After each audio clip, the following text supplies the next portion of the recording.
थोड़ी सी समय निकाल के ये बात जरूर आप लोग समझिएगा थोड़ा, और ये पूरा वीडियो देखिएगा, तब आपको मजा आएगा। जब एक लड़की का शादी होता है तो उसके पिता कहते हैं कि हमारी बेटी बिल्कुल गाय है, बिल्कुल ही गाय। मतलब लड़की देखने जाते हैं तो हम यही सब कहते हैं कि भाई लड़की कितनी पढ़ी लिखी है, क्या करती है, क्या नहीं करती है। तो पिता का बस एक ही शब्द होता है और माता के कि हमारी जो बेटी है वो गाय है। तो फिर शादी के बाद वो चंडी का रूप कैसे पकड़ लेती है? वो तो गाय रहती है, तो फिर शादी के बाद वो चंडी का रूप। और यहां यही तक नहीं, यहां तक कि कभी कभी बेटी ऐसी करती है कि मतलब नीले ड्रम में भी भर देती है, उससे भी नहीं होता तो पहाड़ों से धक्का भी दे देती है। तो वो जो गाय थी वो कहां गई? आप लोग जरा विचार करिएगा, और पोस्ट पसंद आ गई तो प्लीज शेयर जरूर करिएगा।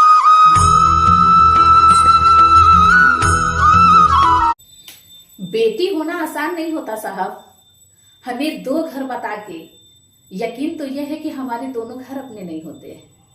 जब हमारी शादी होने वाली होती है, जब हम अपने मायके में होते हैं, तो पापा ये कहते हैं कि बेटा अब आप कुछ दिन की मेहमान हो, अब तुम अपने घर चली जाओगे। और जब हम शादी करके ससुराल में आते हैं तो हमारी सासू माँ कहती है कि तुम्हारा घर नहीं है, तुम दूसरे घर से आई हो। तो यकीन मानिए रियलिटी में बेटी का कोई घर नहीं होता। बस बेटी जहां पे होती है, ये दो हाथ चलाती है तो दो रोटी खाती है। बात कड़वी है मगर सच है। यदि पोस्ट पसंद आती है तो प्लीज शेयर जरूर करिएगा। करेले को चाहे जितना भी अच्छे से बनाओ, वो रहेगा कड़वा ही, क्योंकि उसका स्वभाव ही कड़वा है। आप कितना भी उसमें कुछ भी डालो, वो लगेगा कड़वा ही। ठीक उसी तरह कुछ मतलबी लोग ऐसे होते हैं ना, आप चाहे जितना भी उनको इज्जत दे लो, अपनी असली औकात दिखा देंगे। बात कड़वी जरूर है मगर सत्य है। यदि वीडियो पसंद आती है तो प्लीज शेयर जरूर करिएगा। आज मैं आप लोगों को एक स्टोरी के बारे में बता रही हूँ। प्लीज थोड़ी सी समय निकाल कर जरूर सुनिएगा। यदि पोस्ट पसंद आती है ना तो प्लीज शेयर जरूर करिएगा। एक माँ, एक गरीब माँ, उसके आगे पीछे कोई नहीं रहता है। उसका एक बेटा होता है, जो कि उस बेटे के छत्र छाया से पिता निकल चुके होते हैं बहुत पहले ही, क्योंकि उसके जन्म से ही उसके पिता चले गए होते हों। वो जो माता थी ना, बहुत ही संघर्ष भरी जीवन बिताती थी, बहुत ही ज़्यादा संघर्ष भरी। बहुत लोग के घर में काम करती थी और बेटे की लालन पालन करती थी। ऐसे करते करते करते करते उसका बेटा एक दिन बड़ा आदमी बन गया, बहुत ही बड़ा आदमी बन गया। पर वो जो माँ थी ना, वो अपना काम नहीं छोड़ी थी, क्योंकि उसको उसी में उसको अच्छा लगता था, क्योंकि उसका बेटा जो है ना यहाँ तक पहुँचा उसी काम में था। एक दिन बेटे को जाना था अपने काम पे, तो माँ खाना नहीं बनाई थी उसके लिए। बेटा बोला कोई बात नहीं माँ, मैं जा रहा हूँ, मैं आऊँगा जब काम करके तब खा लूँगा।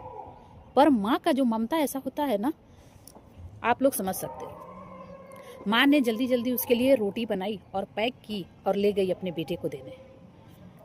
वहाँ जब गई तो गेट कीपर होते थे जो, वो खड़े थे। उन्हीं के यहाँ उनकी मम्मी जो है काम करती थी। वो बूढ़ी माँ जो थी उन्हीं के यहाँ काम करती थी। तो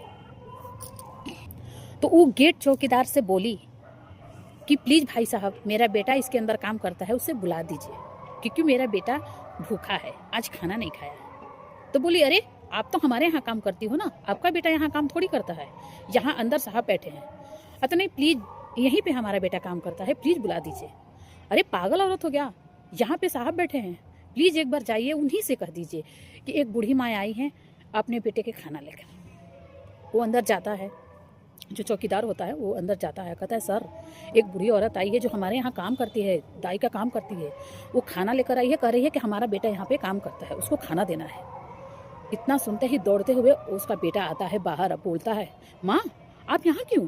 बोली बेटा ये मेरा जो ममता है ना, वो खींच के ले आया है, ये लो रोटी और खा लो बेटा। इतना ही पे जो चौकीदार था उसका पैर तले जमीन खिसक गया। बोला सर ये आपकी माँ है? बोले हाँ ये मेरी माँ है, जो हमें बहुत संघर्ष से यहाँ तक पहुँचाई है। तो किसी की हुलिया देखकर उसको जज करने की जरूरत नहीं है। यदि पोस्ट छोटी सी पसंद आती है तो प्लीज शेयर जरूर करिएगा। एक बेटी शादी करके जब ससुराल जाती है तो इसलिए वो नहीं टूटती कि उसे इतना सारा काम पड़ रहा है, सुबह से शाम तक काम पड़ रहा है, वो इसलिए नहीं टूटती। पता है क्यों टूटती है? सिर्फ और सिर्फ एक ही चीज से टूटती है कि एक तो वो सुबह से शाम तक काम करती है और दूसरी सामने वाला उसको टोंट मारते हैं, तब वो टूटती है। और खासकर तब टूटती है ज्यादा जब उसका टोंट मारने वाला खुद पति होता है। यदि पोस्ट पसंद आती है ना तो प्लीज शेयर जरूर करिएगा। मेरी प्यारी बहनों, नया साल आ रहा है तो हम क्यों ना इस बार कुछ अच्छी शुरुआत करते हैं। जैसे आप लोग समझ रहे हो ना कि नया साल आते हैं तो कितने बेजुबान का जान कट जाता है। क्यों? क्योंकि थोड़ी सी स्वाद के लिए। तो क्यों ना हम इस बार कुछ अलग करते हैं। जैसे हम गरीबों में कुछ दान देते हैं, जिन्हें कोई चीज नहीं है उनकी जरूरत को पूरी करते हैं। जैसे हम शुद्ध शाकाहारी होकर भोजन करते हैं, अच्छी अच्छी व्यंजन अपने घर पे बनाते हैं और नया साल इस तरह से मनाते हैं। यदि आप लोग को ये पोस्ट पसंद आएगी तो प्लीज शेयर जरूर करना।